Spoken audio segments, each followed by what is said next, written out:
So you're looking forward to New World, the newest MMO by Amazon Games that's coming out this September, but you're not entirely sure what the game has going on. Well, good news, the game doesn't even tell you everything it's got going on, but that's why this video exists, to help tell you 5 things that the game does not. Now, New World has a fairly comprehensive tutorial, and they stage things such that you learn the game systems over time, but that still leaves a lot to learn, especially for new players to the game.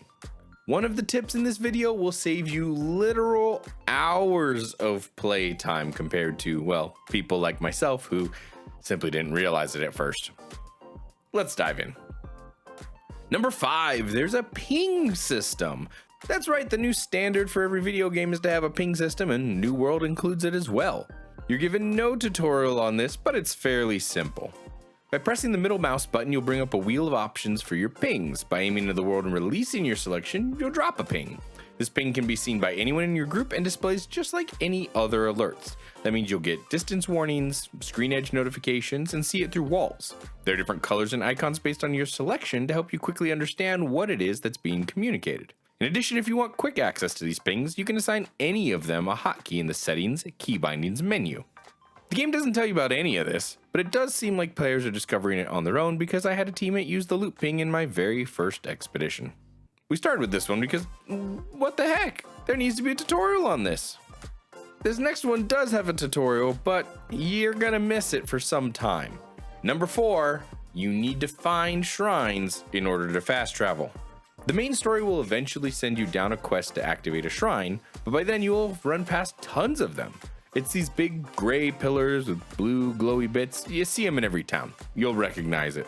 If you don't go up to these to unlock them, you can't fast travel to them, and therefore you'll waste hours running around this map. The quests are not chained together quite as well as other theme park MMOs, so you'll be expected to run back and forth a lot.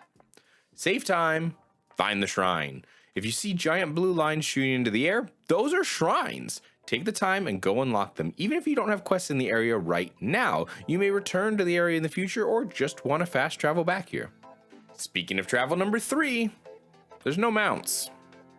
I know this tip is about something the game doesn't tell you that the game doesn't have, but most people will assume they will unlock a mount eventually.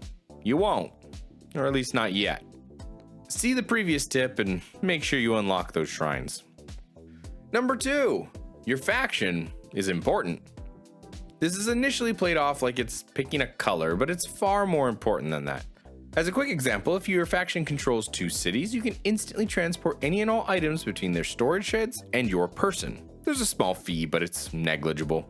If your faction does not control the city you're standing in, all other storage sheds are locked off to you. You can view their contents, but if you want the items in the new city, it'll be a long walk for you. Then you've got things like free resources that are only available to members of the controlling faction. Just trust me, you want to pick a faction that's going to win, or a faction you can help win.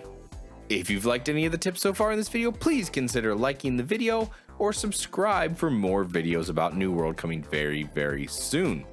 I would love to hear your tips down in the comments. Maybe if I get enough of them, we'll do a commenters edition. Thanks for watching so far, and let's move on to number 1.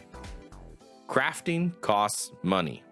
Okay, the game does show you this, but unless you're paying attention, you're not going to really realize just how much it's costing you. Money's plentiful, so you'd have to be not questing or gathering to really run out. However, money is needed for territory wars, buying houses, the trading post for items you need, so don't be wasteful. These costs can also vary by territory since companies set the tax rate, and your reputation with the territory can lower the cost overall. I hit level 20 and only had 1,000 gold in my name because I was leveling every single crafting at the same exact time. Since the house costs significantly more than that, I locked myself out of a chunk of the game. Don't be like me, save that money. I hope this video was helpful to you because this was 5 things that New World doesn't tell you. If you've got better tips, I'd love to hear them, but I've got plenty more New World content coming to you very soon. Thanks for sticking around. Thanks for watching to the end because you are an absolute legend. Thank you for subscribing, and we'll see you next time. Bye.